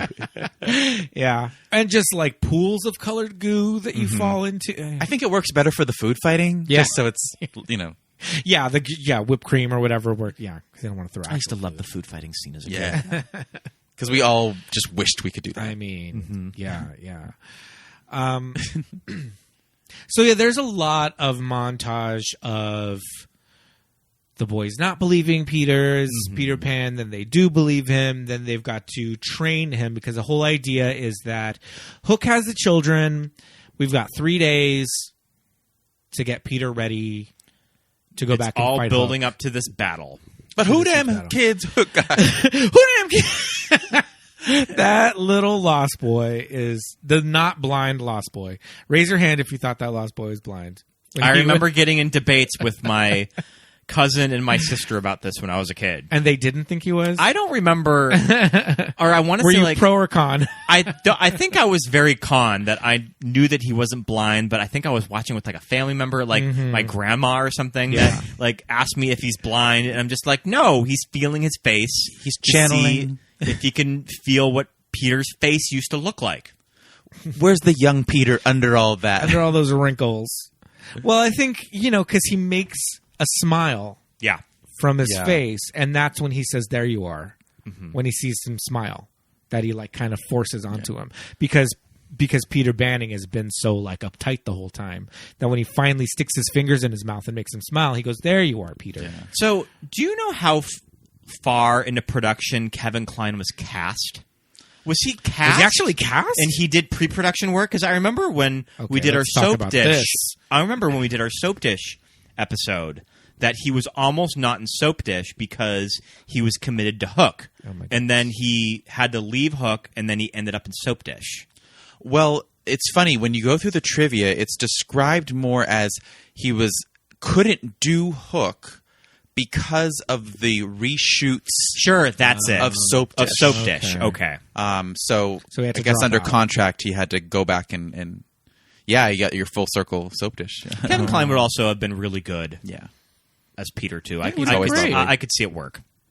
He's always lovely. It is funny, anything Robin associated, what he is going to add, especially the goofier moments later. Outside of Lawyerville, where you really can picture. But Kevin is great and everything. But Yeah, that would have been an interesting take. And I feel like Robin doesn't really give too much of that Robin will. He doesn't do the crazy runs and ad libs and all that. So it's almost the least kind of Robin Williams role. So it could have really worked. And has something so boyish within him that really lends itself. I mean, once you shave that chest. Yeah. He's a whole different person. It is funny because he is hairy when Hook checks for the scar. Yeah, his appendix scar. The Lost Boys had to fully shave his chest His before arms. they put him in that giant slingshot. I think that's just a continuity thing. Yeah, In the goo pool. In the goo pool, the multicolored goo pool. I want to see the cutscene of the Lost Boys shaving Pete's chest. No, I don't think he does. I don't think that's the intention. You're just not supposed to remember that he had a hairy belly when we look at his appendix scar. But so the whole Lost Boy village. I mean, I'm assuming we're supposed to believe that they built all this over the many, many, many, many years. And the Lost Boys village is I thought it was on a separate island, but it's on a rock. Yeah. It's like this tall spire rock with a big tree. Which is not a very conspicuous Yeah, village. Hook knows exactly where they you are are. out in the open. Yeah. Yeah, it does seem like they kind of had to master the treehouse building. And why the skate ramp thing is on different levels. Yeah. What I did like though that this movie does is that there's a lot of callbacks to the text. Yeah. There's the callback to the actual hollow tree that when Wendy and Michael and John first went to Neverland, that they're at the bottom of this hollow tree and all that. They go in there and it's all burned up, and she says that when Hook left that he got so mad that he burnt it. Yeah. He burnt I the whole believe they tree. call it Hangman's Tree in Hangman's the Tree. animated movie. Yeah, that sounds right. But there's a lot of little lines that are thrown in, a lot of lines that Granny Wendy says that are directly from the text, right? Yes, when she puts the children to bed and what she says with the lights. Yeah. And I think that lights. doesn't Captain Hook tell Peter in the book Death is the Greatest Adventure? Yeah, so there's a lot of fun callbacks to that. But yeah, their little lair down there, that's a good scene with Julia. Right. And her little, that's the first time we see the ball gown. Ball gown. Yeah, and I mean you get that big emotional beat where they were just at the baseball game. And it's the whole run home Jack scene. Yeah. And then when he hits the home run, what does Captain Hook say to him? Of that's my boy. Yeah. That's my Jack. My Jack. Yeah. That's my Jack. My Jack. Yeah. So it's kind of, it's the big character moment with Peter of that he really has to remember. Yeah. Because Jack is starting to forget him. Yeah. So that's when he really needs to get his happy thought and learn to fly, which he does. Got to explode out of that tree. I do feel like that moment of where he finally gets his happy thought, especially as I get older. I think that part really kind of gets to me as an adult. It's that he became a dad. That now watching this, I'm just that kind of gets me. That's something that I don't think that I was as moved by as a kid watching it. That kind of gets to me now when revisiting it. Yeah. It's a good emotional moment, and it's very like Steven Spielberg, Yeah. and it's like that whole thing where maybe it wasn't the right time in his life to make this movie earlier, and he had to have kids and all that to make this story work. But yeah, the flash to the hospital, that kind of the way Spielberg uses memory and flashback, it's just so great in that moment. We get sort of the context of Peter's backstory that Peter is fully like 110 years old because he was fully born in like the Victorian England. Victorian England, which is kind of wild, and I love it. Yeah, I feel like he really had to fake that license. Yeah. Seriously, his birth certificate. I want to see what his social security card looks like. Yeah. I mean, but I guess that he was an orphan, so it's just like he was an orphan. Yeah. Like Yeah. he was off the radar, and Granny Wendy got him like his ID when he was a young kid. Yeah. Well, guess how old he is from his non-aging time. Yeah, exactly. They had to do a bone density test or something. The flying scenes are really cool. Mm-hmm. Yeah. The flying scenes are really well done. Something that was very new, and I feel like kind of watching movies at the time was something like Superman, like your only context of people flying. Yeah, and he flew in a different way because he would spin around and do things that Superman wouldn't do. It just wasn't the hand, the fist out, the fist out. Yeah. How Christopher Reeves would fly. Mm-hmm. Yeah. Mm-hmm. And it's just so wild to think that just a couple years later, Jurassic Park with all of that CGI imagery is going to exist. The early days of ILM, and it kind of sucks that like for the technical Oscars for this movie that something like Terminator 2 Judgment Day kind of gooped them. Well, that was a landmark. But I mean but you could also make the argument that something like Hook was just as landmark. But I guess T2 is just a little more impressive. Mm-hmm. Yeah. But yeah, Hook probably was one of the last major special effects heavy movies to not use computer imagery at all, right? Well, I mean, like what is that shot of the whole Neverland Island? Well, there's some major computer. There's some ILM work when you get the main shot of Neverland too. Mm-hmm. So it's there. Those could be paintings. No, I think those are early. You don't know. I think that's an early ILM shot. Mm-hmm. Tink flickering. We don't know. Yeah. So we get to the big war scene, and I brought up about how Neverland Village is homemade. Well, these warships that these kids come in.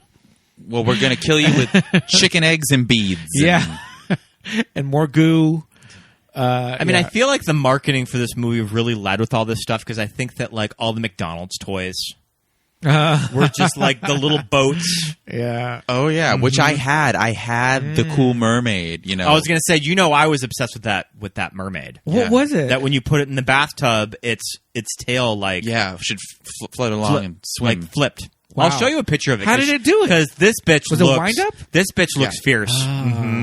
Yeah, she's on her back, and oh my god, a mermaid we don't see in the movie at all. Okay, yeah. Well, this is a Happy Meal toy? You see the mermaids, but they don't quite. But this particular, they don't quite. This look particular, like she doesn't have this kind of hair swirl. Interesting. But Rufio's on kind of a boat ship we never see him on. No, yeah. Hook's in an old school Captain Hook boat. Oh my goodness! I'm just showing She's Peter got a swirl. Yeah. I love this color scheme. We'll show a picture of this fabulous mermaid. Yeah. Oh my goodness. Mm-hmm. Wow. McDonald's working it out. But yeah, if you were a gay kid in the early 90s, you know exactly what I'm talking about. This rainbow sherbet. Yeah, definitely rainbow. Yeah, I mean, there was just something about the Barbie Happy Meal toys around this time that just we're living the fantasy. Yeah. I want to talk about Rufio's contoured Susie and the Banshees makeup job. Looking pretty fierce. Mm-hmm. And he adds is it extra kind of? Is it bamboo? Is it kind of a little Janet Jackson? That's the way love goes. Kind of African inspired, beading. We don't know. I mean, it's supposed to kind of be like armor. Yeah, no, it's their armor that they are walking through these rattan sun like sunshade. Yeah, I always thought that was cool. I was like, oh, it just sticks. Yeah. It's a cool idea. Also, when Peter Pan cuts through the sail, it's like an exact like shape with like hair and like very kind of callback to like the shadow cutting out your shadow. Yes. Glue it on. Also, kind of a callback to the scene of the animated movie too. Yeah, this battle's crazy because, you know, now that Peter's flying, he's flying all over the place. And I feel like some of the flying stuff in these scenes is so cool because he's like right up in there with a bunch of other actors, these huge sets. So you're watching this going like, how the fuck did they do this? It's a good big action set piece at the end. It gives you all the feels you need before we murder a child. I mean, I feel like Rufio probably should have kept the armor on. I mean, as a kid, that's just a shot in the gut. Yeah. Like, it's just like, no, don't raise your arms. Yeah, it's crazy. You're like, oh, okay. I mean, Hook shoots like other pirates in this movie. They throw Glenn Close in the boo box. The boo ball. Have we talked about drag Glenn Close? We didn't talk about drag movie? King Glenn Close. I mean, I wonder how old I was when I found that out. I don't know. Yeah.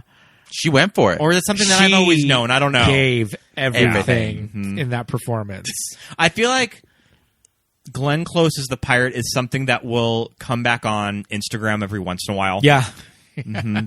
Remember, Glenn Close was in Hook. Yeah. As a male pirate. Great. Every gay above a certain age is like, yes, we know. We know. Trust me. Yeah. Yeah, so Hook is fully like murdering pirates throughout this movie, but then he like straight up stabs Rufio, and you're like, oh, okay, this is where this is going. It hurts because we see him die, but you know we don't see what. I mean, I'm sure that it's not the first Lost Boy that Hook has killed. True, true, yeah. I wonder if there were versions of the script that did have the Indians in this scene because they are mentioned. Yeah, but I do wonder. They are mentioned. Yeah, so I don't know. Which, you know, yeah, I mean, today, I'm sure we're better off without whatever. Yeah, I feel like there's enough going on in this movie that we don't need the cultural misappropriation of Native Americans in this story. So maybe it's for the best that they're cut out of the movie. Yeah, they incorporated some things into the dress of some of the Lost Boys. Yeah, they did. But, I mean, yeah, there were other Lost Boys from the books. Besides Toodles and the twins, there was Nibs, Slightly, and Curly. Yeah, Nibs. Yeah. And they're not really mentioned in this property. So did Hook kill all three of them? Did Wendy save all three of them and they went out and got jobs and families and didn't lose their marbles? We don't know. Or did they fade into being a background kid? Maybe they grew up into the breakdancing. I mean, I take it that you just sort of plateau out at a certain age. Yeah. You stop around. Yeah. Depending on what age you are when you get there. Yeah. Interesting aging physics on Neverland. The seniority may be all out of whack. Yeah. Well, I mean, speaking of seniority being out of whack, Peter, I mean, once he defeats Hook, because, you know, spoiler alert, we did mention this movie's 30 years old. I don't know when you revisit this movie how well the crocodile works of swallowing Hook. I don't think it worked well then. I feel like it probably didn't work well then. It's a statue, but then he disappears. Because I feel like they probably were just like, we can't have Peter Pan just kill he Hook. Can't kill Hook. He can't Not kill in this Hook. Movie. Yeah.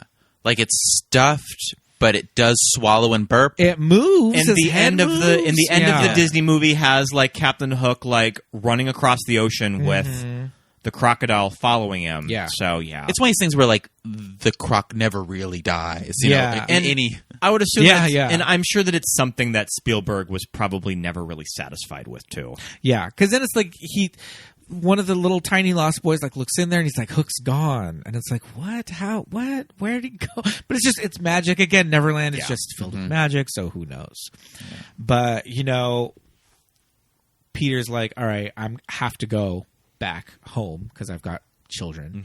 So he decides to hand off the sword to a new leader of the Lost Boys. And, I mean, maybe Thudbutt, when he turned into a medicine ball... Sure. Mr. Butt is going to take care of these guys. This poor actor had to be cast in this role as Tudbutt. They're like, we just need the casting call. We need the fattest kid you can find. I mean, he did get the only cool part is they got to make his face onto a block of cheese. Well, and the ball. And the ball, yeah, and the medicine ball.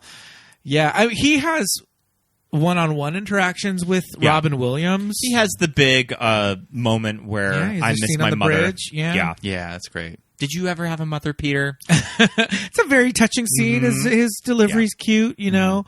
And Josh, like you said, when they shot that scene. Yeah, Spielberg, I guess, kind of made it in his typical fashion. It was obviously so great working with kids. Mm-hmm. Although it is rumored that having so many kids on this production was kind of overwhelming. Especially those first days, every kid was asking what their name was. And my God. It sounded like it was quite something. Yeah. But sorry, you were saying about when the passing of the sword, that he wanted the authentic reactions. So he didn't tell them who was going to get the sword. Sure. And then Thudbutt gets it. Yeah. What did you think of as a kid? Do you remember what you thought of him getting the sword? I mean, I guess I just thought it makes sense. Logically next in line, I guess. I don't know. Yeah. I mean, he's kind of the most featured of all of the Lost Boys. Yeah, he's got this great heart. Yeah. Yeah. Besides Rufio, he's definitely the most featured. I mean, we do see. Top Hat and the little kid from because I feel like from Newsies, Pockets is too little to give the sword to. Don't ask. Yep. The two little ones. Yeah. Pockets is little. Pockets is the not blind one. And then I also have who damn kids hook guy. Never gets old. And then there's also we haven't mentioned Latchkey. And I think that he's the curly. I think he's one of the... Oh, the other little curly one? The other curly one. He's the redhead. Oh, the redhead. He's the redhead. Yeah. Oh, with freckles, yeah, okay. Mm-hmm. Played by Alex Zuckerman. Okay, yeah. Oh, okay, yeah. All right. And then, and no nap. Okay. He gets to look with a lot of awe and wonder. Yes, indeed, yeah. A lot of awe and wonder. Big eyes. That was one of the things in the Goonies commentary. When it was the entire cast. Oh, that commentary is out of control. That's a lot of that. If you have your DVD for the Goonies lying around, I think it's on iTunes. Is it on iTunes? I think it is. That it's all of them. Is it for? Did they do it for the?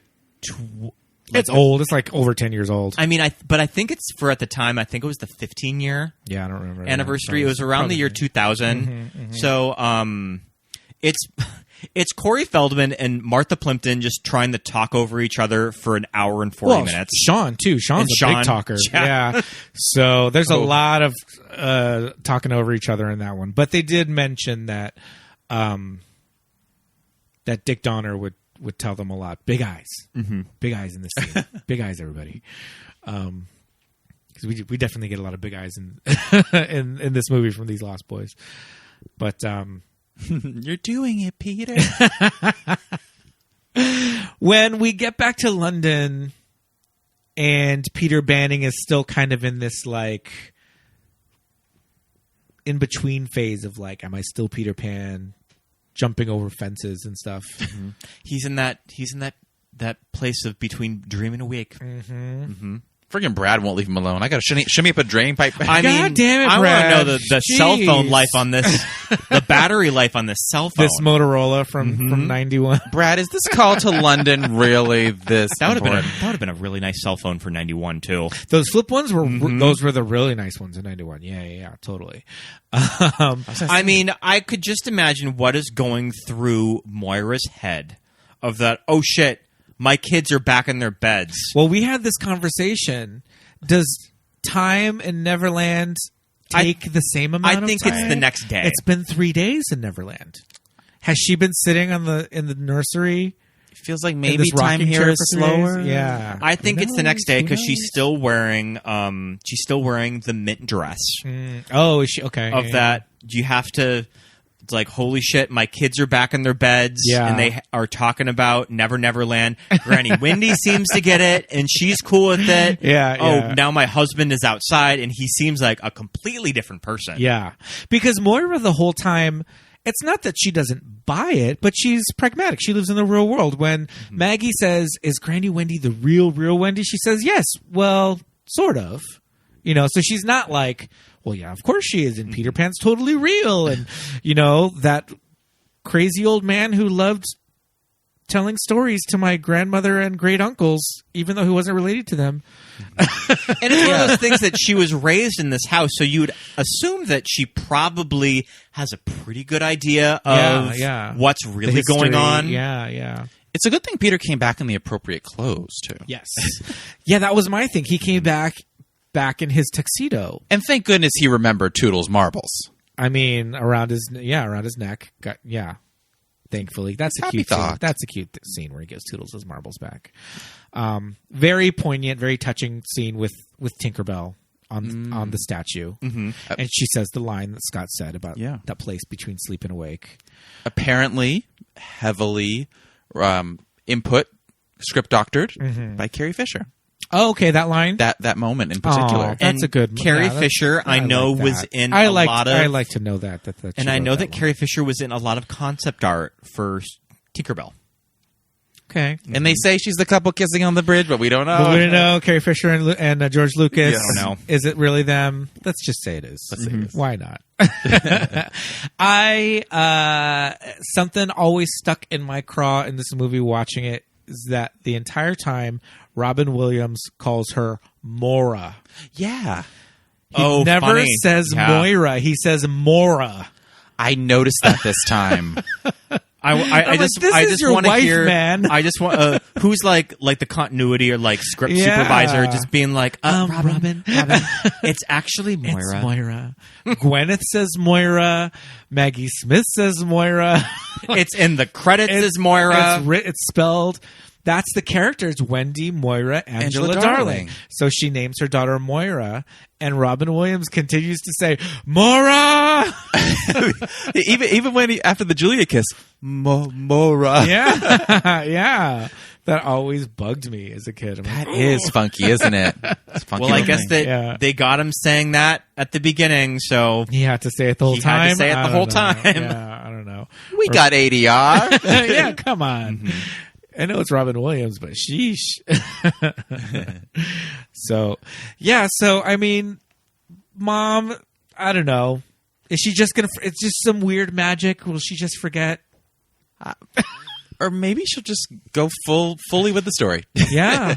Mm-hmm. I mean, it depends how much Granny Wendy has really drilled into her. True. Maybe, I mean, why couldn't Tinkerbell come back at some point and take the whole family back for like a long weekend? Sure. You know? Your yearly trip to Neverland. Yeah. Well, because it used to be in some of the stories, he'd do their spring cleaning. Or Wendy would go and do their spring cleaning and come back. At Neverland. That's right.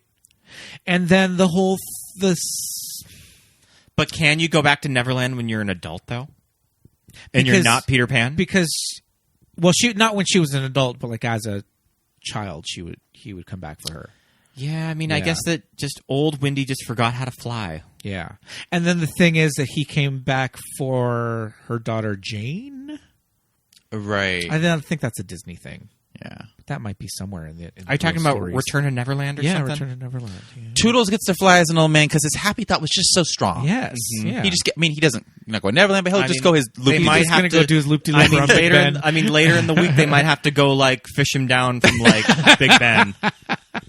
There's an old man sitting on the big hand. They'll have to go and get Phil Collins to like go and help him get Toodles down. He's made a little too much news. Poor Toodles. Oh man! All right, did we? What a ride! What a ride! Did we hit everything? I love this movie so much. And another big thing with sort of us as gay men that we can really relate to a property like Peter Pan, just because sometimes being a gay adult, you're just sort of stuck in the Peter Pan syndrome that you really don't have to grow up. Like, do you want to go out to the bar like midweek? If you have kids, sure, why not? Like, you don't have to sometimes worry about We have our families and children. We have our disposable income to spend on ourselves. So it's just like we all just sort of have this Peter Pan syndrome. I love how you phrase that. I thought you were going to be like, well, gays, they don't really grow up. We just like to spend money on ourselves. Yeah. and have fun. Yeah. What is the line? I always want to Be a little boy. be a little boy to have fun. Yeah. Yeah. I mean, we can definitely all relate to that. Absolutely. Yeah, definitely. You just sort of exist out of the social norms of what's expected of like a heterosexual couple. Yeah. And quote unquote adulting. But this movie's really fun. It was. Yeah, There's this a lot of movie's good- wild. a lot of I good hope stuff that in it. kids still watch this movie too. I hope so. I think so. I think so. I was just messaging my sister if they've shown their kids this movie. Oh, they have to show the boys Hook. Yeah, they have to show them Hook. It's so good. Steven Spielberg. yeah. Get out of here. And I kind of hope that Steven Spielberg comes around to appreciating this movie. I know that it's kind of in a weird in-between time of his career, that it's right before something like Jurassic Park and Schindler's List hit. It's kind of just sort of the weird in-between times of like The Last Crusade and Jurassic Park. Yeah. And although it's deeply sad, I think the legacy of Robin carries this movie along with it far. I mean, I think we even saw it used heavily in the tributes to him at the time. So I think it will endure. Definitely. Yeah. I mean, if anything, just to remember Robin Williams and just his contributions. I mean, it's up there with Mrs. Doubtfire. Do I want to watch Mrs. Doubtfire? If I am going to sit down and say it's the afternoon, I have the afternoon free, I want to watch Robin Williams movie. I have Mrs. Doubtfire and Hook. What am I going to watch? I don't know. I feel like I'm going to watch Aladdin. Coin toss. Oh, you're going to watch Aladdin? All right. Well, I haven't watched Mrs. Doubtfire in a while. Oh, I grew up with that. Mrs. Doubtfire. Your accent's a bit muddled. So is your tan. And Josh was like, I'm going to watch The World According to Garp. I feel like the Mrs. Doubtfire meme that just sort of has lived on now in Instagram culture is the Mrs. Doubtfire giving nooch and like flipping off Pierce Brosnan. I see that everywhere. Oh my God. Yeah. I mean, we didn't even really talk about like Robin and his lasting legacy, but so much. It's Robin Williams. What can we say? But this movie's amazing. Is it streaming on anything right now? It has gone off. It has been on and off Netflix, but it's not yeah. there now. Oh, okay. It's not on Netflix now, but I mean, it's probably something that you could pick up the DVD for probably pretty cheap. We have the nice 4K of it. Yeah, we have a 4K of it, which I don't even think the 4K is very much. Older movies like that, they don't usually keep the prices that Usually high. Sony is pretty good at reissuing older movies in 4K too. Okay. Before we let you go, Josh, I've been asking all of our December guests, what are some of your favorite movies to revisit during the holidays? It was funny. I've heard you guys listing some of yours on the recent Christmas episodes. I also go back to White Christmas. It's a Wonderful Life is more of a family thing that we make sure we hit. But it's I always try to squeeze in Muppet Christmas Carol. Just did our revisit of it, and it's funny. A little roundabout connection to today is one I'm discovered more in recent years is the 1970 musical Scrooge with you were just music telling me about that by Leslie Bricusse. Okay, I love that. I mean, I love any Christmas Carol adaptation, so I'll have to check that one out. It's Albert Finney. Oh, okay, that one. Yeah.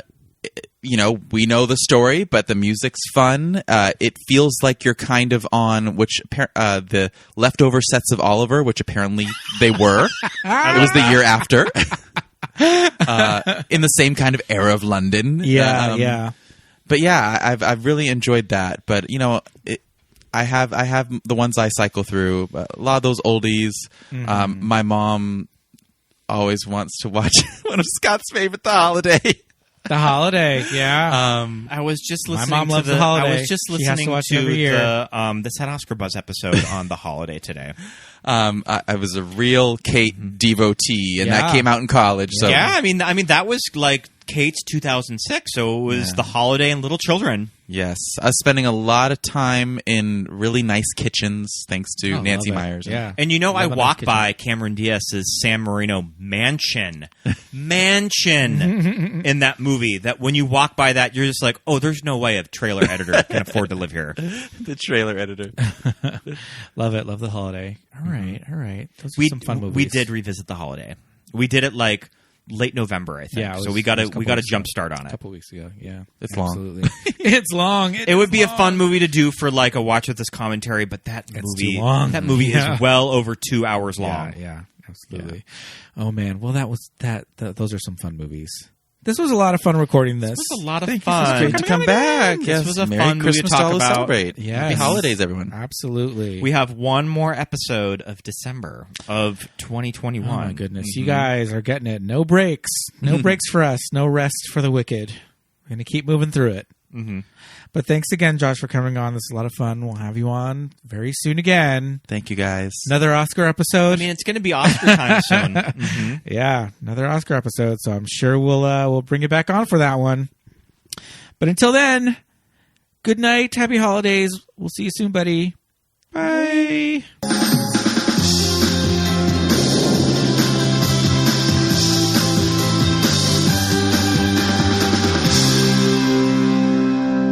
And thank you so much for listening, everybody. Thanks so much. Yes, indeed. Christmas, holiday, movie marathon almost done. Mm-hmm. But these have been really fun. Yeah. I love holiday movies. I love Christmas movies. Big time Christmas people around here. But I think it's about that time.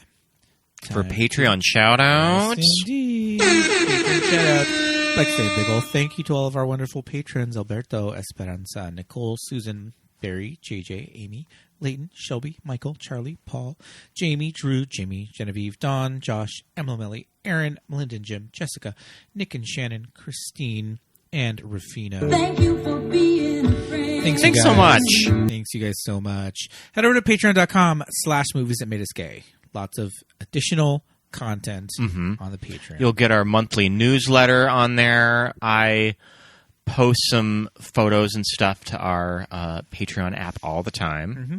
Some behind-the-scenes photos, images of upcoming movies that we're doing, as well as some Watch With Us commentary tracks where you get to listen to us have a good old time watching a movie, and it's like you're watching right there with us. Yeah. So lots of cool stuff over on Patreon, so check that out.